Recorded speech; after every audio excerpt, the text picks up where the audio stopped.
Kabanata 3201. Ang malalakas na immortal na langit na nagmula sa labas ng mundo ay nanunuya sa fallen immortal cosmos.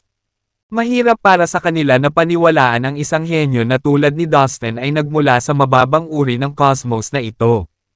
Maaari nating kontrolin ang mundong ito sa isang iglap. Paano kung magsimula tayo sa mga tao at sekta na may kaugnayan kay Dustin? Isang langit na walang kamatayan ang iminungkahi. Ito ay magiging napakadali. Hindi ko talaga maintindihan kung bakit marami kaming pinadala para lang sa basurahan na ito. Malamang kaya kong kontrolin ang lahat ng ito mag-isa. Tingnan mo, ang matangkad at malakas na langit na walang kamatayan na nagsabi nito ay kumpiyansang humakbang pasulong. Siya ay nasa tuktok ng isang planeta ng buhay sa susunod na sandali. Mayroong dalawang uri ng mundo sa fallen immortal cosmos.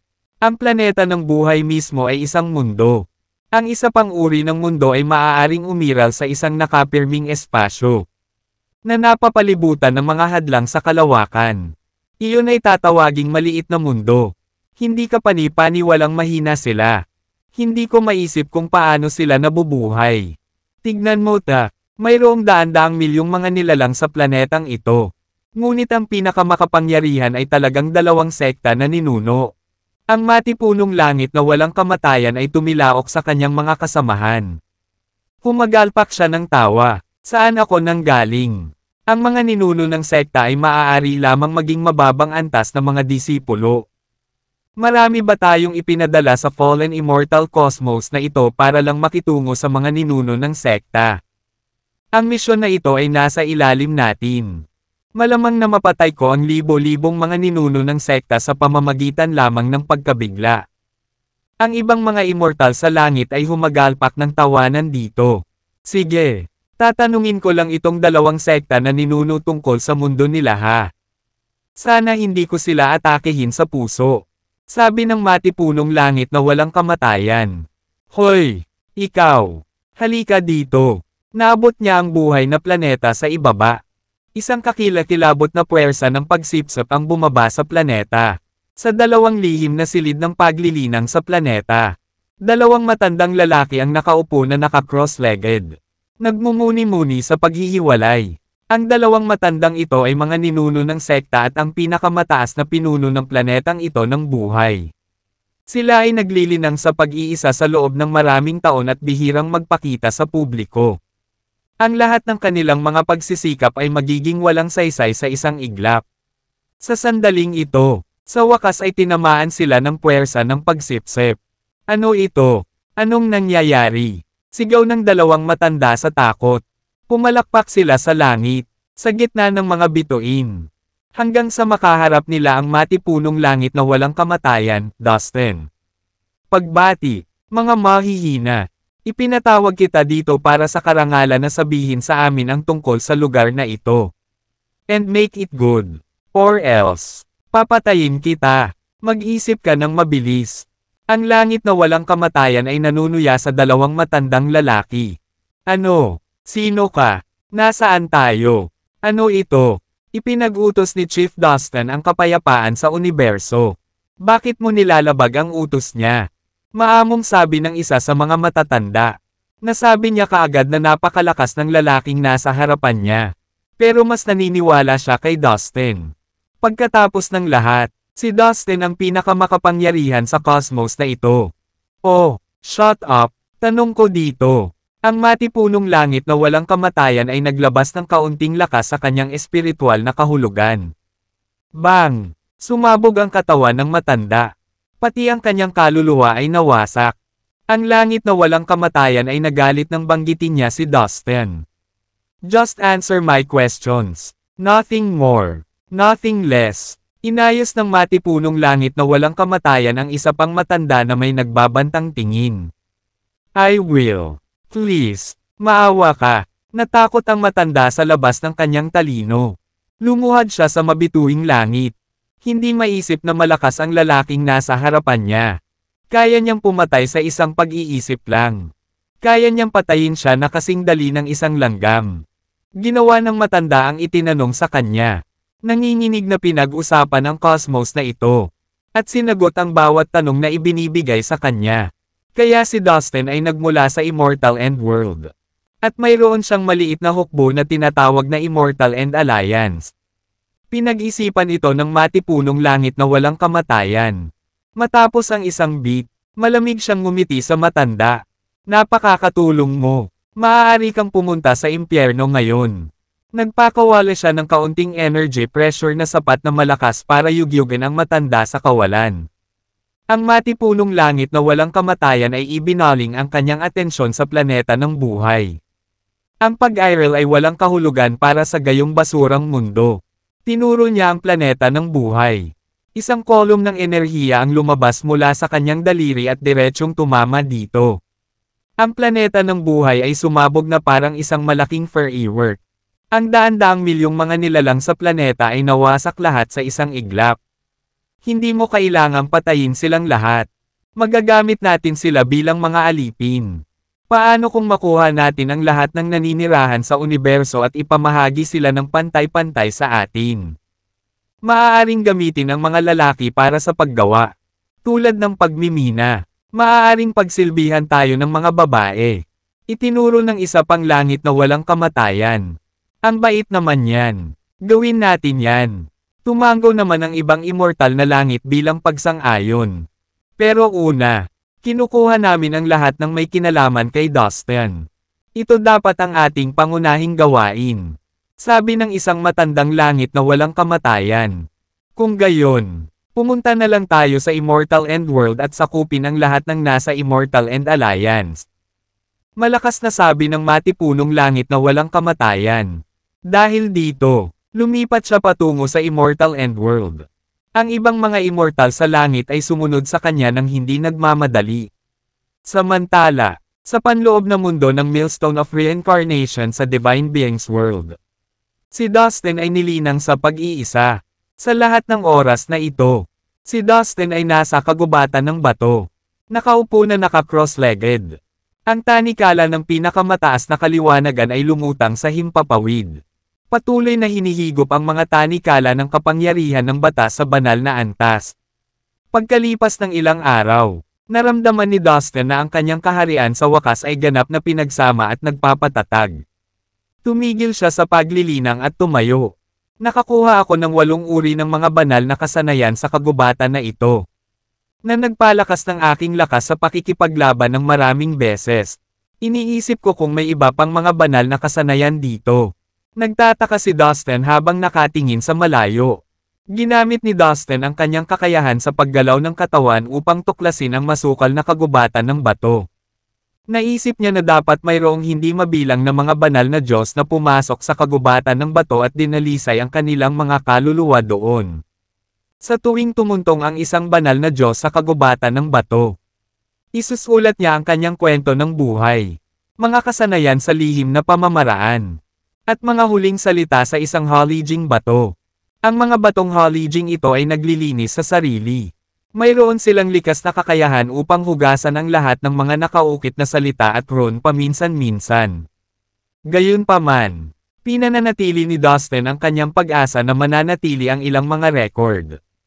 Pagkatapos ng lahat, isinulat ng mga banal na Diyos ang lahat ng mga kasanayan na kanilang nalinang sa panahon ng kanilang kaluwalhatian.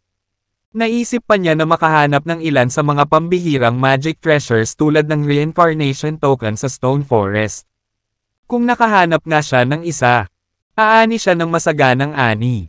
Bilang karagdagan, ang kagubatan ng bato sa panloob na bahagi ng Millstone of Reincarnation ay puno ng mga misteryo, na naging sanhi ng labis na pagkamausisa at pagpupersage ni Dustin na tingnan ito.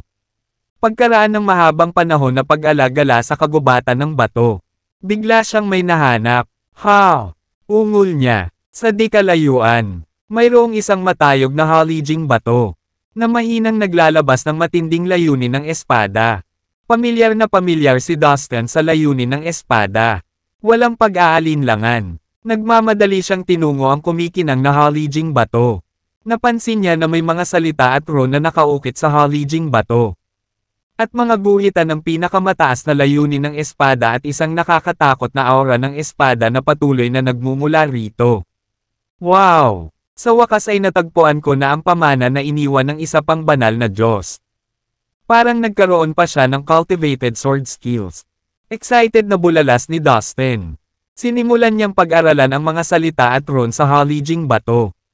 Tapos biglang nagbago ang mukha niya. Sa sandaling iyon, siya ay ganap na tulala. Laking gulat niya kaya nawalan siya ng masabi. Nagkaroon ng pangungusap sa pinakakitang-kitang posisyon ng Halijing Bato. Ako ang Sword Emperor ng Prime Martial World. Pumunta ako dito para sumailalim sa paglilinis ng kaluluwa. Maya-maya ay natauhan na si Dustin. Ang Sword Emperor ng Prime Martial World. Anong sorpresa? Sigaw ni Dustin. Pamilyar na pamilyar siya sa Sword Emperor ng Prime Martial World. Sa katunayan, sa kanyang puso, itinuring na niya ang Sword Emperor bilang kanyang Panginoon. Bumalik sa Prime Martial World. Nakuha ni Dustin ang dominant spiritual sense swordsmanship na iniwan ng Sword Emperor. Gamit ang espadang ito, naging invincible siya sa buong Prime Martial World. Nakuha rin niya ang 5 elements dominant swordsmanship na iniwan ng Sword Emperor sa Divine Continent. Pagkatapos niyang sanayin ito, ang kanyang swordsmanship ay napahusay ng husto. Nang maglaon, sinundan niya ang payat na matandang heir sa Ghost Dome at aksidenteng nakakuha ng mahabang espada na naiwan ng Sword Emperor. Mula sa mga tala sa mahabang espada, nakakuha siya ng isa pang swordsmanship na iniwan ng Sword Emperor, na tinatawag na concentration method, Dustin. Dahil sa paraan ng konsentrasyon, nagtagumpay siya sa kanyang pagiging espada. Kaya, palaging itinuturing ni Dustin ang Sword Emperor bilang kanyang master sa swordsmanship. Sa kanyang pagtataka, sa hindi inaasahang pagkakataon ay nakita niya ang mga salita at rune na iniwan ng Sword Emperor sa Stone Forest ng Inner World ng Millstone of Reincarnation. Guru, inaakay ako ng tadhana para hanapin ka. Nagulat at natuwa si Dustin. Kahit na siya at ang Sword Emperor ay hindi pa nagkikita noon. Tila may misteryosong puwersa na palaging nag-uugnay sa kanilang dalawa. Lumalabas na ang Sword Emperor ay isang banal na Diyos.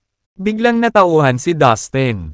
Alam ng lahat na ang mga banal na Diyos lamang ang kwalipikadong pumasok sa panloob na bahagi ng Millstone of Reincarnation. So, namatay ang Sword Emperor. Bulong ni Dustin sa sarili. Dahil sa realisasyon ay namutla ang mukha niya sa takot. Ang mga banal na Diyos na pumasok sa Millstone of Reincarnation ay dapat na ang kanilang mga katawan ay dinurog ng gilingang bato. Kaya, wala silang naiwan kundi ang kanilang espiritual na mga kaluluwa. Pagkatapos, maaari silang pumunta sa lugar na ito ng kagubatan ng bato upang linisin. Dahil iniwan ng Sword Emperor ang kanyang pangalan dito. Iisa lang ang posibilidad. Ang Sword Emperor ay patay na. Bigla na lang nalungkot si Dustin. Hindi na kailangang sabihin. Lubos siyang nagpapasalamat sa Sword Emperor. Noon pa man ay hinahangaan niya ito at pinangarap niyang makita siya ng harapan. Gayunpaman, hindi niya inaasahan na wala ng pagkakataon para gawin niya iyon. Bueno. Tingnan ko kung anong uri ng pamana ang iniwan ng Sword Emperor dito. Sa wakas ay kumalma si Dustin at muling tumingin sa mga salita at rune sa haligi ng bato. Ako ay nagalinang ng espada sa loob ng 10,000 taon at sa wakas ay naging isang banal na Diyos. Ako ang pinakawalang talo na estremador sa lahat ng mundo. Kaya kung patayin ang sinumang ordinaryong banal na Diyos ng walang kahirap-hirap. Gayunpaman, naramdaman kong nag-iisa ako. How I wish na may makatalo sa akin. Hindi makapaniwala si Dustin nang makita ang mga katagang iyon. Pagkatapos, nakaramdam siya ng lamig sa kanyang gulugod. Ang Sword Emperor ay talagang kahanga-hanga. Maaari niyang patayin ang kanyang mga kalaban sa isang kisap mata. At iyon ang nagpidama sa kanya ng kalungkutan. Alam ko ang pakiramdam, sabi ni Dustin. Tiyak na nakakatakot ang lakas ng Sword Emperor dahil madali niyang mapapatay ang kanyang mga kaaway na parang nagpuputol lang ng prutas sa chopping board. Sa pag-iisip nito, naramdaman ni Dustin ang pag-freeze ng kanyang dugo. Hindi ko na kinaya ang kalungkutan. Kaya't handa akong isuko ang aking buhay upang makapasok sa Millstone of Reincarnation. Dito, dinadalisay ang aking kaluluwa. Kasabay nito, nilayon kong alamin ang katotohanan tungkol sa Shore of Rebirth. Ang lahat ng mga banal na Diyos sa mundo ay matatag na naniniwala sa pagkakaroon ng Shore of Rebirth. Iniisip nila na hanggat pumunta sila doon, sila ay magiging walang kamatayan at magtamasa ng kaligayahan. Magpakailanman. Gayunpaman, nagdududa ako sa pagkakaroon nito. Kaya, hahanapin ko ang katotohanan. Natulala talaga si Dustin. Ang Sword Emperor ay may pag-aalinlangan tungkol sa pagkakaroon ng Shore of Rebirth. Ang lahat ng mga banal na Diyos sa mundo ay naniniwala na ang Shore of Rebirth ay totoo. Gayunpaman, ang Sword Emperor ay naghinala dito. Siya ay personal na pumasok sa Millstone of Reincarnation upang subukan at malaman ang katotohanan. Pagkatapos, ipinagpatuloy ni Dustin ang pagbabasa ng mga salita. Sa wakas, nakita niya ang pamana ng swordsmanship ng Sword Emperor. Ang paraan ng divine concentration. Ay concentrate ang daan-daang milyong sword aura at libo-libong batas ng sword sa mundo sa isang sword strike. Ang suntok ng espada ay magpapailaw sa buong daigdig at lilipulin ang lahat ng nasa daan nito. Binasa ni Dustin ang mga salita ng malakas. Tila, ang kasanayang naiwan ng Sword Emperor ay tinawag na Divine Concentration Method. Gayunpaman, ito pa rin ang concentration method sa kalikasan. Gayunpaman, ito ay isang uri ng mataas na antas ng swordsmanship at itinuring na isang banal na kasanayan. Noong nakaraan, nakuha at natutunan ni Dustin ang elementarya na bersyon ng paraan ng konsentrasyon. Gayunpaman, may nakasulat na premium na pagkakaiba-iba sa Halijing Bato. Kung ikukumpara sa alam ni Dustin, mas makapangyarihan ang nakasulat na kasanayan. Maaaring ito ng Divine Concentration Method ang sword aura sa kanilang sukdulan. Kung ganap na makabisado ito ni Dustin, maaari niyang itoon ang daan-daang milyong aura ng espada sa isang atake ng espada. Kasabay nito, maaari rin niyang itoon ang libo-libong batas ng espada sa mundo sa isang pag-atake. Sa madaling salita, ang Divine Concentration Method ay maaaring tumutok ng dalawang bagay. Ang isa ay Sword Aura, at ang isa ay ang Sword Law. Daan-daang milyong aura ng espada at libo-libong batas ng espada ang maaaring pagsamahin sa isang suntok. Hindi maisip ni Dustin kung gaano kalakas ang welga na ito. Ang Halijing Bato ay may hawak na patoto ng Sword Emperor. Ang mga salitang iniwan niya ay binanggit na kahit na nagsanay siya ng maraming malalakas na kasanayan sa espada. Ang pinakamakapangyarihan sa lahat ay ang Divine Concentration Method. Sinabi nito na sa sandaling nagawa niyang linangin ang kasanayang ito sa pinakamalakas na antas nito. Nagawa niyang hatiin ang anumang bagay sa mundo gamit ang isang slash. Dahil sa napakalaking kapangyarihan na ito, ang Sword Emperor ay nag-iwan lamang ng kasanayan sa Halijing Bato na ito.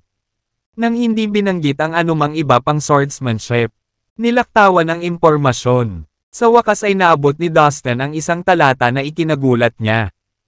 Ang isa pang makapangyarihang tagumpay na nagawa ko ay ang ginamit ko ang lahat ng aking sword aura at mga layunin upang itayo ang Sword Kingdom kung saan iniimbak ko ang aking buong koleksyon. Sa hinaharap, kung ang isang tao ay makakaunawa ng sapat na bahagi ng aking mga layunin ng espada, sila ay makapasok sa kaharian na ito at makuha ang aking mga koleksyon. Gayunpaman, walang buhay na tao ang makakapasok sa Millstone of Reincarnation. Sa makatuwid, malamang na ang mga koleksyon ng aking buhay ay ililibing dito magpakailanman. Habang binabasa ito ni Dustin, lalo siyang natuwa. Ito ay lumabas na ang Sword Emperor ay nag-iwan din ng iba sa Halijing Bato na ito bukod sa Divine Concentration Method. At ang Sword Kingdom na ito ay ang tindahan ng mga panghabang buhay na koleksyon ng Emperador.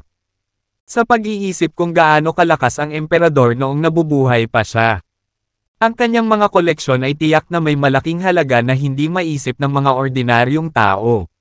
Sige, sasanayin ko muna ang Divine Concentration Method. At pagkatapos ay hahanapin ko ang Sword Kingdom. Bulong ni Dustin sa sarili. Umupo nang naka-cross-legged at nagsimulang magtanim. Nang magsimula ang kanyang paglilinang, nagsimulang mangyari ang mga hindi kapani-paniwalang bagay. Libo-libong nakakasilaw na aura ng espada ang lumabas mula sa halijing bato at patuloy na sumugod sa kanyang katawan. At ang lahat ng iyon ay hinigop ng kanyang katawan ng walang abala. Hindi lang iyon ang bagay. Ang iba't ibang uri ng mga utos at batas na may kaugnayan sa Escrimador ay dumadaloy din mula sa halijing bato paminsan-minsan. Nagiging misteryosong rune sa buong kalangitan. At, pagkatapos ay umiikot sa kanya na parang halo. Ang lahat ng Sword Aura. Utos at batas na ito ay naiwan ng Sword Emperor. Gayunpaman, ang pagsipsip ay hindi siya nasaktan ni Katie Ting. Comfortable at cool lang ang pakiramdam ni Dustin. At may nakakapreskong sensasyon sa kanyang soul sea. Ang lahat ng uri ng insight tungkol sa swordsmanship ay patuloy ding dumadaloy sa kanyang soul sea. Napakalalim ng mga insight na iyon at hindi niya ito makukuha sa ibang lugar. Nadama ni Dustin ang pagkalubog sa kanila at sabik siyang hawakan silang lahat. Para siyang nasa panaginip. Sa isang sandali, nakalimutan niya ang kanyang sarili at lahat ng nasa paligid niya.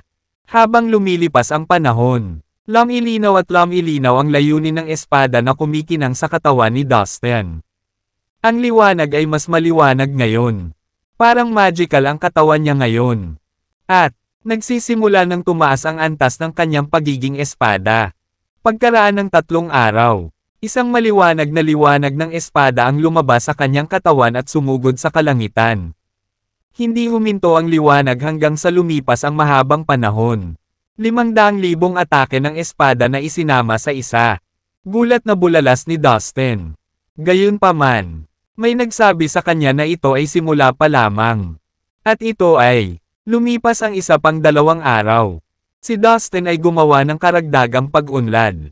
Mula sa kanyang katawan, isa pang alon ng matalim na liwanag ng espada ang bumaril sa mundo at pinutol ang buong kalangitan sa kalahati. 1,000,000 pag-atake ng espada sa isa. Sigaw ni Dustin, sa ganitong antas ng pag-unlad. Ayaw niyang tumigil.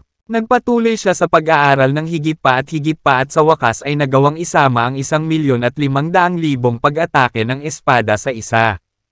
Pagkatapos, 2,000,000 sa isa.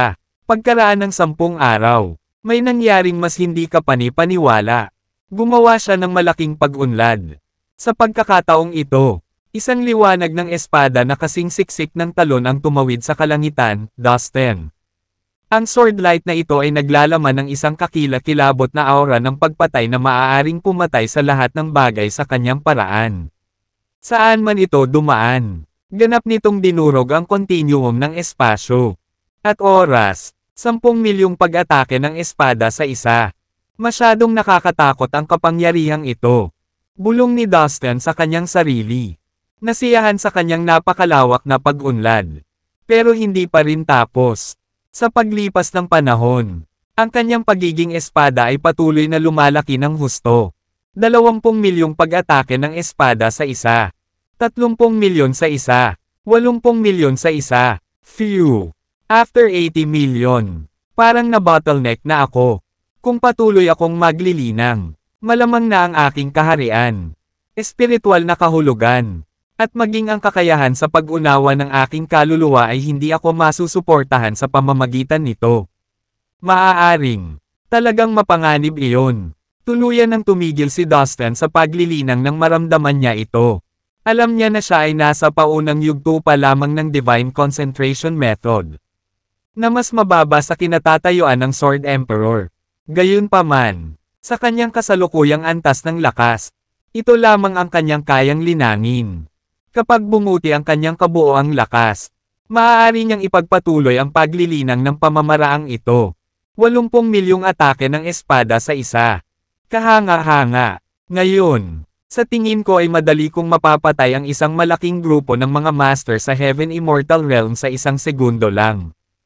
Iniisip ko kung kakayanin ko bang labanan ang 2 pag-atake ng isang master sa Divine Realm. Napaisip si Dustin sa sarili. May bahagi pa sa kanya na gustong maghanap ng grupo ng mga kalaban para subukan ang kapangyarihan ng kanyang bagong nakuhang kasanayan. Sige, ngayon dapat kong hanapin ang Sword Kingdom na naiwan ng Sword Emperor. Kung mahahanap ko ito, magiging tunay na mayaman ako. Ang pagkuha ng mga utos mula sa kanyang isip. ang umaalon na aura ng espada sa loob niya. At ang mga batas ng swordsmanship ay lumabas at binalot ang halijing bato. Ang kahulugan ng Sword Emperor ay malinaw. Tanging ang mga makapangyarihan at sapat na malakas upang maunawaan ang kanyang mga layunin sa espada ang makakahanap ng Sword Kingdom at makakuha ng kanilang mga kamay sa kanyang mga koleksyon. At tiwala si Dustin na mauunawaan niya ang mga layunin ng espada ng emperador. Ito ay dahil siya ay nagsasanay sa espada ng Sword Emperor mula pa noong siya ay nasa Prime Martial World. Hindi masamang sabihin na pamilyar na siya sa layunin ng espadang iyon. Pagkatapos ng ilang sandali ng paghahanap, sinabi ni Dustin, "I found it." Natagpuan niya ang pasukan sa isang maliit na mundo sa halijing bato. Mabilis siyang pumasok sa entrance. Nagkaroon ng maliit na huni at pagkatapos, natagpuan niya ang kanyang sarili sa loob ng maliit na mundo. Ang maliit na mundong ito ay napakalaki at binubuo ng walang katapusang dami ng mga aura at layunin ng espada. Nilaibat niya ang paningin sa maliit.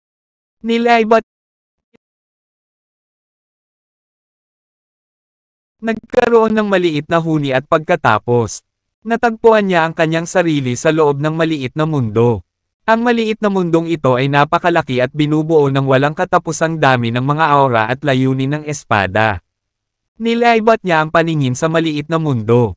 Biglang nagdilat ang kanyang mga pupil sa gulat. Ang kanyang paghinga ay naging mabigat sa isang iglap at siya ay nakaramdam ng kaunting hininga. Ito ay marilag. Ang kanyang mga mata ay nagliliyab sa pagsinta. Napakaraming kayamanan. Mayaman ako. Hindi na napigilan ni Dustin ang sarili at tuwang-tuwa siyang napasigaw. Mula sa isang mabilis na sulyap, halos tinansya niya na mayroong 4,000 o 5,000 magic treasures dito. Lahat ng mga ito ay pino ng mga banal na Diyos. Bukod pa riyan, ang anumang mga table task, sikretong manual, o mga bihirang kayamanan mula sa langit at lupa. Maging ang mga kristal na antas ng banal. At mga ores na matatagpuan dito ay parehong mahalaga. Kung magkakasama, maaari silang madaling magdagdag ng hanggang 10,000. At bawat isa sa kanila ay nasa banal na antas. Bukod dito, sa nakakatakot na lakas ng Sword Emperor at mapiling mga mata, ang bawat kayamanan na nakolekta niya sa kanyang buhay ay dapat na napakahalaga. Tinansya ni Dustin na ang Sword Emperor ay hindi kailanman nagmamalasakit sa mga ordinaryong magic treasure at ayaw niyang kolektahin ang mga ito. Sa madaling salita, kung ang alinman sa 10,000 mga kayamanan sa maliit na mundong ito ay maalis, ito ay magiging sanhi ng pag-aagawan ng mga banal na Diyos sa labas para dito. Ano? Ito. Lahat ng ito. Ay, akin ba? Nauutol na sabi ni Dustin. Isa-isa niyang sinulyapan ang mga nakasisilaw na kayamanan. Nakapansin-pansin sa ganda at kapangyarihan. Ang Sword Emperor ay talagang isang mayaman na tao kahit na sa mga banal na Diyos. Gulat at paghanga ang nakasulat sa buong mukha ni Dustin. Sige, Sword Emperor, kukunin ko silang lahat. Nakangisi mula sa tainga hanggang sa tainga. Itinaas ni Dustin ang kanyang manggas at akmang kukunin ang mga kayamanan. Ano? Anong nangyayari? Parang bigla akong nagkaroon ng koneksyon sa maliit na mundong ito. Pakiramdam ko kaya ko nang kontrolin ang maliit na mundong ito ngayon. Biglang napagtanto ni Dustin ang hindi kapani-paniwalang bagay na ito. Sa sumunod na sandali, isang malakas na tunog ang narinig. Pagkatapos ay bahagyang yumanig ang buong mundo. Sa wakas, sa isang whoosh sound, ang buong maliit na mundo ay nagsimulang lumiit ng husto. At sa wakas, ito ay naging isang stream ng liwanag at sumugod sa Dustin's Soul Sea. Nangangahulugan ito na 10,000 magic treasures ang nakapasok din sa kanyang Soul Sea. Kung sakaling gusto niyang gamitin ang mga ito, kailangan lang niyang kontrolin ito ng kanyang isip. Ang kaharian ng sword ay nabuo ng pinaka-namumukod tanging orihinal at napakatalino na aura ng espada at layunin ng espada na mayroon ako sa buhay ko. Kung ang isang tao ay makakakuha nito, maaari niyang dahan-dahan itong pinuhin at masipsip. Tapos malaki ang pakinabang niya. At baka isang araw, maabutin ang cultivation base ng swordsmanship. Ang mga salitang ito ay umalangaw-ngaw sa soul sea ng Dustin. Tuwang-tuwa si Dustin. Lumalabas na ang Sword Kingdom mismo ay isang pambihirang magic treasure. Ang ganda, sa hinaharap, kapag nilinang ko ang swordsmanship. Dahan-dahan ko rin itong popunahin. Kapag na-absorb ko ang kapangyarihan nitong Sword Kingdom, tiyak na malaki ang mapapala ko. Tumawa si Dustin sa sobrang tuwa. Kailangan sabihin na si Dustin ay gumawa ng isang mahusay na paghatak sa oras na ito. Ang salitang Hall ay nangangahulugan lamang na siya ay gumawa ng malaking pag-unlad sa kanyang espada. Nagawa niyang magpalabas ng sword strike na may pinagsamang lakas ng 80 milyong galaw ng espada. Bilang karagdagan, nakakuha siya ng 10,000 mga kayamanan ng Diyos, na isang hindi kapani-paniwalang kapalaran. Nang sumunod na mga araw, naglibot-libot lamang siya sa mga halijing bato ngunit hindi na siya nakatuklas pa. Well, matagal na akong nanatili sa mundong ito. Oras na para umalis sa lugar na ito. Bulong ni Dustin sa sarili. Inactivate niya ang reincarnation token. At bumalik sa Divine Beings World sa isang kisap mata. Sa puntong iyon, ang 8 kataas-taasang pinuno ay pabalik-balik na balisa sa punong tanggapan ng 8 sangay ng mga peregrino. Nahanap mo na ba si Mr. Lin? Ang 8 pinakamataas na pinuno ay nagtanong sa kanilang mga nasasakupan sa isang nabalisa na tono. Ngunit ang sagot ay, sa kasamaang palad, negatibo. Ang lahat ng 8 sangay ay naghahanap kay Dustin araw at gabi sa nakalipas na ilang araw. Inutusan pa ng 8 pinakamataas na pinuno ang lahat ng mga nilalang sa mundo ng Divine Being na hanapin siya. Saan kaya pwedeng pumunta si Mr. Lin? Hinanap namin ang halos lahat ng naiisip na lugar sa mundo ng Divine Being. Ilang beses pa kaming pumasok sa Boss of Darkness. Pero wala pa kaming nakikitang palatandaan sa kanya. Maraming mabibigat na kaaway ang umaatake sa kanyang tinubuang bayan.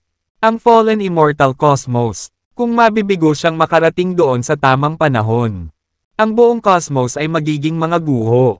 Kung hindi natin siya mahanap at punan ito, pagsisisihan natin ito habang buhay. Nako, kapag hindi na bumalik si Mr. Lin, tiyak na mapapahamak ang kanyang tinubuang lupa. Ang 8 pinakamataas na pinuno ay hindi mapakali sa pag-iisip ng Fallen Immortal Cosmos na inaatake. Guro, nasaan ka ngayon? Nag-aalalang bulong ni Yulie. Si Yulie, Mariko, Toby, Perry, Hogan, ang snow-treading old man, ang heavenly swordsman, ang Mundaoist, at Bowen ay lubhang nababalisa. Sila ay umaasa laban sa lahat ng pag-asa na si Dustin ay lilito sa lalong madaling panahon. Gayunpaman, wala silang ideya kung kailan niya gagawin. Hindi sinabi ni Dustin sa sino man na siya ay pumasok sa panloob na mundo ng Millstone of Reincarnation. Dahil dito, walang nakakaalam kung nasaan siya. Sa kanyang pagkawala, isang misteryosong master na tinatawag na Morphe mula sa labas ng mundo ay nagpadala ng mensahe ilang araw na ang nakakaraan sa 8 pinakamataas na pinuno. Sinabi sa kanila ng mensahe na ang Fallen Immortal Cosmos ay inaatake at kailangan ni Dustin na makarating kaagad doon. Nang marinig na ang bayang kinalokan ni Dustin ay may problema. Ang 8 pinakamataas na pinuno ay walang puso o lakas ng loob na huwag pansinin ang panawagang ito. Agad nilang ipinadala ang lahat ng kanilang mga tauhan upang tuklasin si Dustin. Ngunit wala pa silang nahahanap na bakas ng lalaki, Dustin. Noon lang, may lumitaw na figure malapit sa Millstone of Reincarnation. Ito ay walang iba kundi si Dustin. Malayo sa kanya, maraming tao ang naghahanap sa kanya. Ang mga tao ay makikita sa lahat ng dako sa Divine Beings World na naghahanap sa lalaki. Teka, mukhang andyan si Mr. Lin. Bulalas ng isang tao. Hindi nagtagal pagkatapos lumitaw si Dustin. May isang binata na namataan siya sa malayo at sumigaw. Iulat sa mga pinuno na may nakita kaming kamukha ni Mr. Lin. Sigaw ng iba, kaagad. Isang mensahe ang ipinadala pabalik sa punong tanggapan ng 8 sangay ng mga peregrino. Nang marinig nila ang balita, natuwa ang 8 pinakamataas na pinuno at nagmamadaling pumunta sa Millstone of Reincarnation. Sa loob ng ilang segundo, nakarating na silang lahat sa kanilang destinasyon. Ginoong Lin, nandyan ka lang pala. Matagal ka na naming hinahanap. Sabay-sabay na sigaw ng 8 Supreme Leaders habang sumusugod sila sa Dustin. Anong ginagawa mo dito? May nangyari ba? Takang tanong ni Dustin sa 8 pinakamataas na pinuno. Nang makitang ang mga pinuno mismo ay narito para sa kanya. Mayroon na siyang kutob na may mali. Hayaan mong sabihin ko sa iyo. Sabi ni Haring Tobian habang siya ay humakbang pasulong. Pinuno niya si Dustin sa kasalukuyang sitwasyon ng Fallen Immortal Cosmos. Ano ang sinabi mo? Maraming mga master sa Heaven Immortal Realm ang nakapasok sa Fallen Immortal Cosmos. Halos mapatalon si Dustin nang tumama sa tenga niya ang masamang balita. Sa loob ng Fallen Immortal Cosmos, kahit na ang pinakamakapangyarihang mga magsasaka ay nasa antas lamang ng mga ninuno ng sekta. Nangangahulugan ito na ang buong cosmos ay lubhang kulang sa paghahanda para sa laban na iyon. Bukod sa kanila, isang avatar ni Peterson at Hera ang nasa cosmos na iyon. Ngunit nahulaan ni Dustin na ang avatar ni Peterson at Hera ay nasa Heaven Immortal Realm lamang. Ang kakapusan ng kapangyarihan na ito ay dahil walang master sa Divine Realm sa Fallen Immortal Cosmos. Kung ang avatar ni Peterson at Hera ay nasa Divine Realm, sila ay itinapon o nullipol dahil sa sinaunang kasunduan sa kapayapaan. Ngunit ngayon, ilang daang master sa Heaven Immortal Realm ang pumasok sa Fallen Immortal Cosmos para maghayganti kay Dustin. Nasa panganib ang cosmos, at ang gayong pagsalakay ay magiging isang kakilakilabot na sakuna para sa mga nilalang sa cosmos na iyon. Hindi man lang naisip ni Dustin kung ano ang mangyayari sa Fallen Immortal Cosmos ngayon.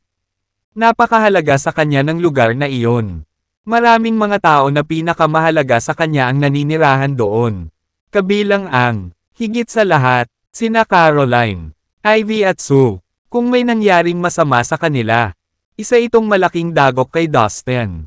Hindi mo na kailangang magtanong. Siguradong ang mga banal na Diyos sa labas ang nagplanong banta ako sa pamamagitan ng paggamit ng Fallen Immortal Cosmos para pilitin akong ibigay ang aking mga banal na core. Ang mga paraan ng mga banal na Diyos na ito ay napakalungkot at hindi etikal. Galit na galit si Dustin. Arg! Damn it! Ang mga nilalang sa Fallen Immortal Cosmos ay walang pagkakataon laban sa mga masters na iyon. Sila ay nasa awa ng mga master kung hindi ako makarating doon sa lalong madaling panahon.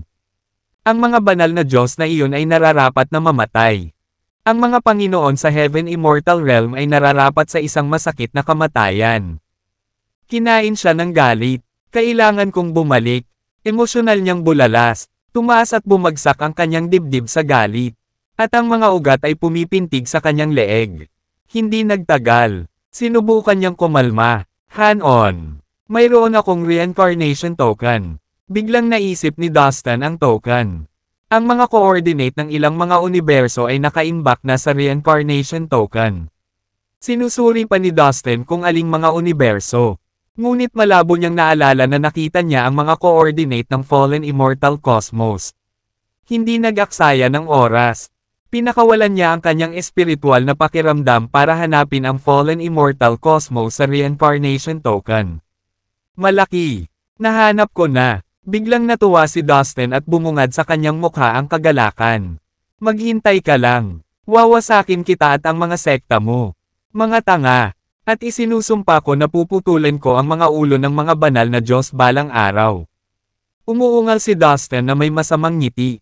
Sa puntong iyon, nakabawi na siya sa kanyang katinoan. Sa kabila nito, ramdam ng 8 pinakamataas na pinuno ang kanyang galit. Ilang spatial crystals ang mayroon ka. Kakailanganin ko silang lahat. I will give you several possible things in exchange. Kung maaari, gusto ko ang lahat ng spatial crystal sa buong Divine Beings World. Malakas na anunsyo ni Dustin habang nakatingin sa 8 pinakamataas na pinuno. Kasabay nito, ikinaway niya ang kanyang kamay. At 12 ng mga magic treasure na ginawa ng banal na Diyos ang lumipad at lumutang sa harap ng 8 pinakamataas na pinuno. Ipagpapalit ko ang mga magic treasure na ito sa mga kristal. Sabi ni Dustin sa mahinang boses. Oh my gosh! Nakatitig sa 12 ng mga mahiwagang kayamanan ng Diyos. Ang 8 pinakamataas na pinuno ay napabuntong hininga sa lubos na pagkamangha. Sila ay isang maliit na bahagi lamang ng kung ano ang natipon ni Dustin, ngunit para sa mga pinunong ito, sila ay isang tunay na kapalaran. Nararamdaman nila na ang mga magic treasure na nasa harapan nila ay mas makapangyarihan kaysa sa ibinigay sa kanila ni Dustin noon. Malinaw. Ang mga ito ay hindi ginawa ng ilang ordinaryong banal na Diyos. Ngunit mga nilalang na mas mataas sa antas ng mga ordinaryong banal na Diyos.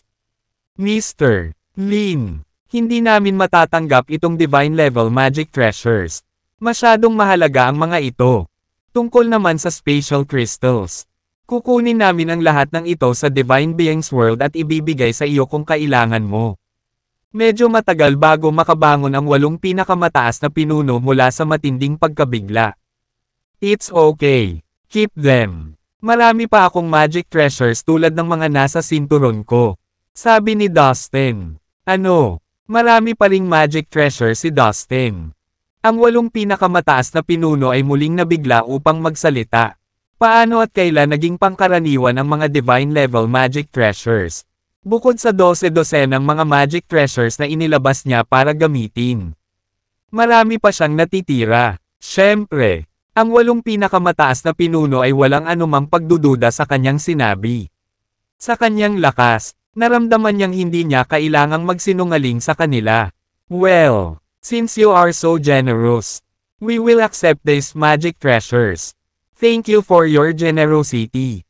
Sa wakas, sa pagpupumilit ni Dustin, hinati ng 8 pinakamataas na pinuno ang 12-dosenang mga divine level magic treasure sa kanilang mga sarili. Sa batch na ito ng mga bagong magic treasures, ang lakas ng 8 sangay ng mga pilgrim ay muling sumikat. Noong nakaraan, mayroon lamang 8 armas ng mga ninuno. Isa para sa bawat isa sa 8 sangay ng mga peregrino. Bawat isa sa kanila ay isang divine level magic treasure. Dati sila ang pinakamakapangyarihang trump card ng 8 sangay ng mga peregrino. Ngunit ngayon, salamat sa pagiging walang pag-iimbot ni Dustin. Ang kabuuang bilang ng mga divine level magic treasures na pag-aari ng 8 sangay ng mga peregrino ay tumaas sa higit sa 100. Sa pag-iisip nito, ang 8 pinakamataas na pinuno ay nadama na parang nananaginip sila. May bahagi pa rin sa kanila ang nag-aatubili na maniwala na nangyari nga. Hindi talaga nila kaya. Alam nila na ang kredito ay napunta sa binatang ito na nagdala sa kanila ng lahat ng ito. Nang walang anumang paunang kondisyon. Sabihin sa ating mga tao na humayo at kolektahin ang lahat ng spatial na kristal sa ating mundo sa lalong madaling panahon. Ang 8 pinakamataas na pinuno ang nagbigay ng utos. Kaagad. Ang lahat ng mga tao ng 8 sangay ng mga peregrino ay kumalat at nagsimulang kolektahin ang mga spatial na kristal. Dinala si Dustin sa isang punong tanggapan ng 8 pinakamataas na pinuno. Binigyan siya ng tsaa habang naghihintay. Bigla na lang, out of nowhere, isang boses ang narinig niya mula sa labas ng mundo. Dustin, sa wakas nandito ka na. Medyo pamilyar siya sa boses na ito. Sir, sino po kayo? Tanong ni Dustin. Pwede mo akong tawaging Morphe. Sa totoo lang, magkakilala na kami noon pa. Itinuro ko sa iyo ang omnipotent lightness. Marami akong avatar sa lahat ng mundo kaya malamang nakilala mo ang isa sa mga avatar ko. Tumawa ang boses. Wow! Ikaw pala sir. Long time no see. Biglang natuwa at kinilig si Dustin. Ang boses pala ay ang maliit na batang lalaki na nakilala niya at nakasama niya, Dustin. No wonder parang pamilyar siya sa kanya. Ngunit tila na-integrate na ang maliit na bata sa isa pang avatar. Siya ang naging kasalukuyang Morphe. Sa katunayan, si Morphe ang nagpadala ng mensahe sa 8 pinakamataas na pinuno. Dustin, nakatanggap ako ng balita na ang Fallen Immortal Cosmos ay nasa malaking panganib. Napabuntong hininga si Morphe. Alam ko, seryoso ito. Kailangan kong bumalik, sagot ni Dustin. Well, yes. Ibig sabihin, kung makakabalik ka, walang duda na may kakayahan ka na maresolba ang krisis. Pero mahirap para sa iyo na gawin iyon ngayon. Maraming divine god sa labas na nakabantay sa bawat kilos mo.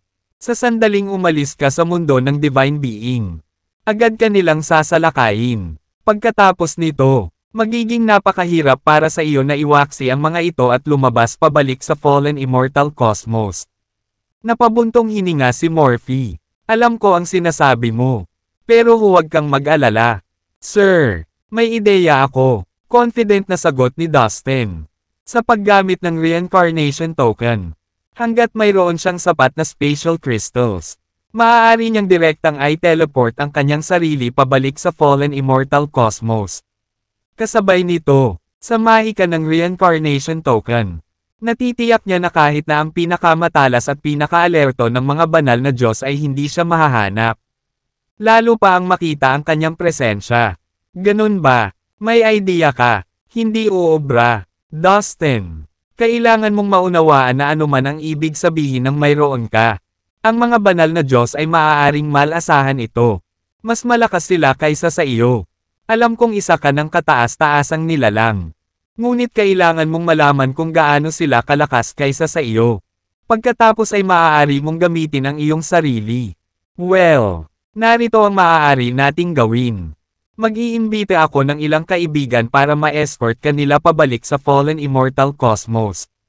Ngunit sa tingin ko ang posibilidad ng tagumpay para sa pagsisikap na ito ay mas mataas lamang ng kaunti kaysa sa 50%. Dapat handa ka sa lahat ng oras. Hindi lamang sa pisikal. Ngunit kailangan mo ring maging handa sa pag-iisip.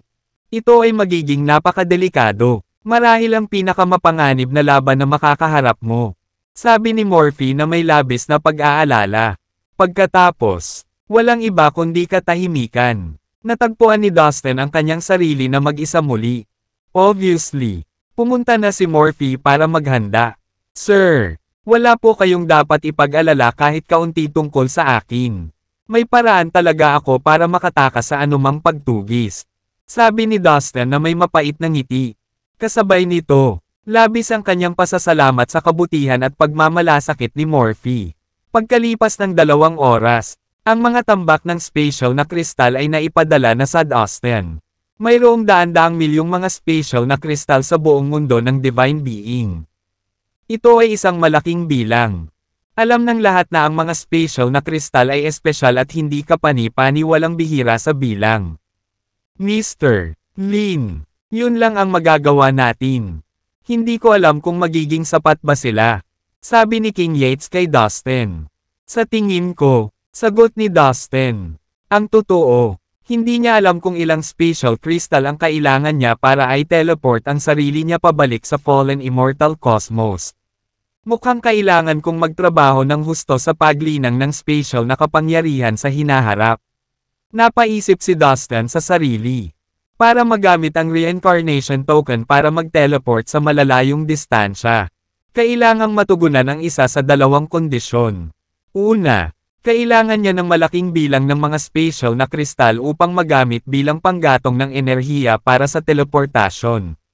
Pangalawa, kung mayroon siyang malakas na spatial power, maaari niyang direktang i-activate ang reincarnation token para mag-teleport. Upang matugunan ang pangalawang kondisyon, dapat siyang magkaroon ng kamangha-manghang spatial na kapangyarihan. Ngayon ay malayo pa siya rito. Mr. Lin, gagamitin mo ba itong spatial crystals para bumalik sa fallen immortal cosmos? Tanong ni Haring Tobien. Oo, tama ka. Diretsyong sagot ni Dustin. Ang ibig sabihin na pinili mo ay medyo hindi mahuhulaan. Dapat ay kasing lakas ka ng isang Diyos. Ang 8 pinakamataas na pinuno ay may matinding paghanga kay Dustin. Sa kanilang mga mata, siya ay hindi matatalo. Dahil si Dustin mismo ang nagsabi nito. Lahat ng pagdududa na mayroon sila ay napawi.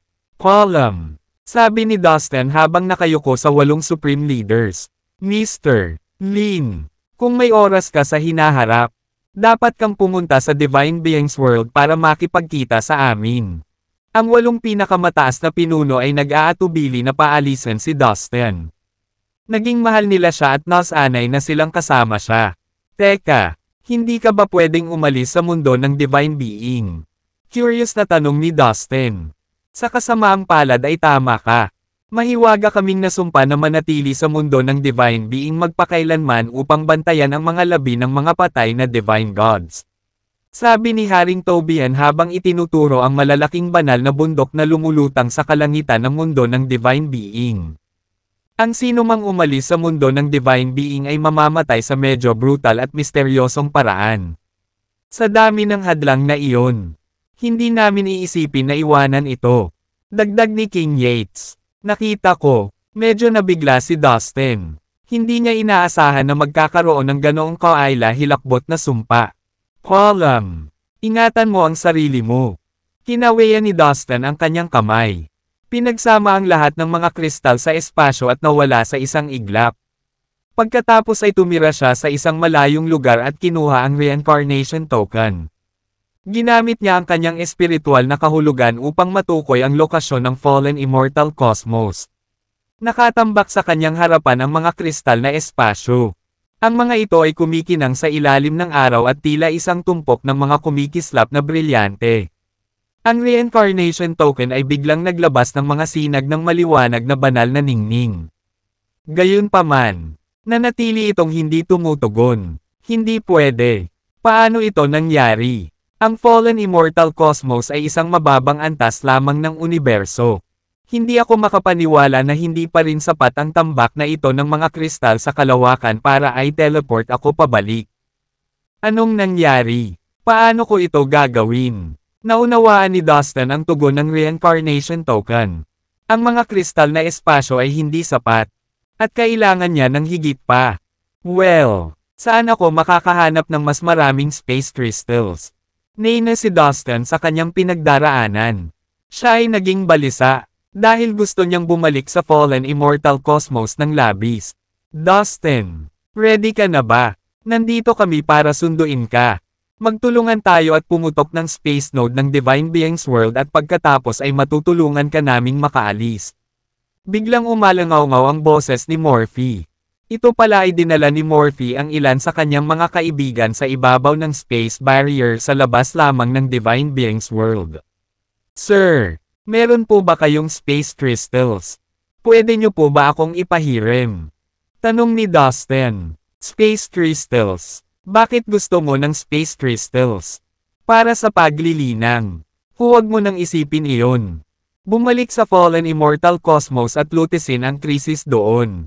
Yan dapat ang number 1 priority mo ngayon. Let's break the space node and let you out now. Galit ang boses ni Morphe. Boom! Hindi nagtagal. Umalangaw-ngaw sa mundo ng Divine Being ang isang napakalakas na tunog. Isang malakas na enerhiya ang tumagos sa isang space node ng Divine Beings World at lumikha ng isang dark space track. Dustin, lumabas ka. Udyok ni Morphe kay Dustin. Hindi ko kaya. Sir, kailangan ko talaga ng additional space crystals. The more, the better. Kailangan mo akong tulungan. Magtiwala ka sa akin. Alam ko ang aking ginagawa. Sabi ni Dustin kay Morphe habang tumatanggi sa kanyang utos. Dustin, you're unbelievable. Bakit mo ginagawa te? Aba, nandito ka. Nainis si Morphe sa mapanghamon na ugali ni Dustin. Ang taong ito ay gustong ilagay ang kanyang sarili sa problema. Naisip niya, naiirite, kalahati. Hinikayat niya ang ilan sa kanyang mga kaibigan na sumama sa kanya at sunduin si Dustin. Gusto niyang maging full force at tiyaking makakabalik si Dustin sa fallen immortal cosmos. Ginawa niya ang lahat ng kanyang makakaya upang tumulong. Ngunit ngayon ay kumikilos ng katawa-tawa si Dustin. Dustin. Alam ni Morphe kung gaano kahalaga ang fallen immortal cosmos kay Dustin. Ngunit narito siya, humihingi ng higit pang mga kristal sa espasyo. Naisip niya na gusto ni Dustin ang mga kristal para sa paglilinang. Ang pagpapalagay na ito ay nagparamdam sa kanya ng pagkabigo kay Dustin. Higit pa ang inaasahan niya mula rito. Sa kabila ng kanyang pagkadismaya, ikinaway ni Morphe ang kanyang kamay at naglabas ng napakalaking dami ng mga space crystal. Tulad ng isang tidal wave na kumikilos, sumugod sila sa Divine Beings World, sa pamamagitan ng space track, at nahulog sa harap ni Dustin.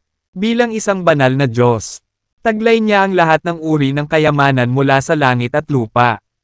Sa isang iglap, bilyon-bilyong mga kristal sa kalawakan ang dumapo sa harap ni Dustin. That should be more than enough. Now, come out. Ibabalik ka namin sa fallen immortal cosmos. Muling hinimok ni Morphe si Dustin na lumabas. Sir, ako mismo ang makakabalik sa fallen immortal cosmos. Pero salamat sa pagbibigay mo sa akin ng space crystals. Tuwang-tuwa si Dustin habang nakatitig sa tumpok ng mga space crystal sa harapan niya. Gayunpaman, walang oras si Dustin para ipaliwanag ang mga detalye kay Morphe. Ang reincarnation token ay isang napakahalagang kayamanan. Ito rin ang pinakamahalagang trump card ni Dustin. At pinakamahalagang lihim. Si Morphe ay isang kaibigan. Ngunit ayaw ni Dustin na may makaalam. Pati na si Morphe. Nang walang pag-aalinlangan, inactivate ni Dustin ang reincarnation token at ginamit ang kanyang espiritual na kahulugan upang mahanap ang fallen immortal cosmos. Kaagad, ang reincarnation token ay nagsimulang sumipsip ng mga kristal sa kalawakan at naglabas ng nakakasilaw na mga ilaw sa paligid nito. Anong ibig mong sabihin? Paano ka pa makakabalik sa fallen immortal cosmos? Nanatili si Morphe sa labas ng Heavenly Divine Beings World. Masyadong natulala sa mga salita ni Dustin. Morphe, sigurado ka bang gusto mong tulungan ang lalaking ito? Siya ay nag-iilusyon. Tama. Hindi siya makikipag-cooperate at puro kalokohan ang sinasabi niya simula nang dumating kami. Ang iba pang mga banal na Diyos ay nagsimulang magpahayag ng kanilang pagkairita kay Dustin. Sumang-ayon silang lahat na istorbo siya. Dustin, what the hell are you doing? Time is running out. Sa wakas ay sinigawan ni Morphe si Dustin. Galit na galit, Sir. Pinahahalagahan ko ang iyong kabaitan at ang iyong pagsisikap na tulungan akong makalabas. Ngunit mangyaring huwag mag-alala. Mayroon akong paraan para bumalik sa fallen immortal cosmos ng mag-isa. Kailangan ko nang umalis ngayon. Malapit na kitang makita, sabi ni Dustin sa sincere na boses. Tungkol sa mga banal na Diyos na dumating upang tulungan siya. Iningatan ni Dustin ang bawat isa sa kanila sa kanyang puso. Ipinangako niya sa sarili, na babalikan niya ang pabor sa kanila balang araw. Sa oras na ito, ang reincarnation token ay nakakuha ng sapat na mga kristal sa espasyo. Nagpasabog ito at naglabas ng malakas na pagsabog ng transmission power na bumabalot sa katawan ni Dustin. Pagkatapos ay sumugod ito sa kawalan at nawala. Dustin, ikaw, sa labas ng Divine Beings World. Sa wakas ay napagtanto ni Morphe na hindi nagbibiro si Dustin. Gusto niyang magtanong pa kay Dustin. Ngunit nawala na siya. Ang espiritual na kahulugan ng isang banal na Diyos ay napakalakas na malinaw nitong nakikita ang anumang bagay sa mundo ng Divine Being. Gayunpaman, subukan hanggat maaari, si Morphe at ang iba pang mga banal na Diyos ay biglang hindi makahanap ng anumang bakas ng Dustin. Humingi siya ng higit pang mga kristal sa espasyo. May paraan kaya si Dustin para bumalik sa fallen immortal cosmos. Pero paano? Nagtinginan ang mga banal na Diyos sa bawat isa ng may pagtataka. Imposible. Tanging mga banal na Diyos na tulad natin ang makakapaglakbay sa malayuang teleportasyon. Walang paraan na makapag-teleport si Dustin sa pagitan ng dalawang magkaibang universo. Ang mga batas ng iba't ibang universo na kasangkot ay dapat na masyadong komplikado para sa isang tulad niya. Sa ngayon, ang fallen immortal cosmos ay pinoprotektahan na ng sinaunang kasunduan sa kapayapaan. Walang paraan para mapuntahan niya iyon. Sa pagkakaroon ng proteksyon ng sinaunang kasunduan sa kapayapaan, walang sino man ang makakapasok sa fallen immortal cosmos sa pamamagitan ng long-distance teleportation. Kahit na ang isang banal na Diyos ay hindi magagawa. Ipinaliwanag ng isang banal na Diyos. Sa sandaling ito, pumasok si Dustin sa long-distance teleportation channel. Ang kanyang katawan ay dinala sa kabilang dulo ng daanan sa makapigil hiningang bilis. Bumalik na ako sa fallen immortal cosmos. Parehong kinikilig at kinakabahan si Dustin nang mamulat siya sa kanyang paligid.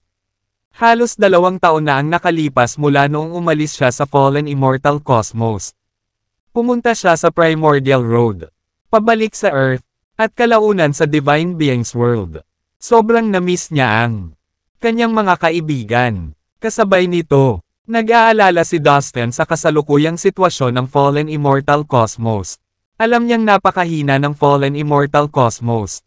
Sa kasalukuyan, daan-daang mga immortal sa langit ang pumasok sa Fallen Immortal Cosmos. Ang buong cosmos ay puno ng panganib. At ang posibleng wakas ay sakuna. Kailangan niyang lutisin ang krisis. Napuno ng hindi maipaliwanag na pananibik si Dustin at halos matikman sa hangin ang kanyang layuning pumatay. Natakpan ng mga patay na katawan at dugo ang lahat sa abot ng mata. Ang bawat pulgada ng Fallen Immortal Cosmos at ang mga tao sa loob ay napakahalaga kay Dustin. Ito ang tinubo ang bayan ni Dustin. Napuno ng matinding galit ang pagkatao ni Dustin. Gusto niyang patayin ang sinumang responsable sa massacre na ito. Kasabay nito, sa Fallen Immortal Cosmos, umalangaw-ngaw sa hangin ang nakakabinging mga alulong. Hindi mabilang na mga nilalang ang nagpakawala sa tainga ng mga hiyawan habang sila ay kinakatay at inaalipin. Mahigit sa 100 mundo sa Fallen Immortal Cosmos ang malungkot na nawasak sa loob lamang ng isang araw.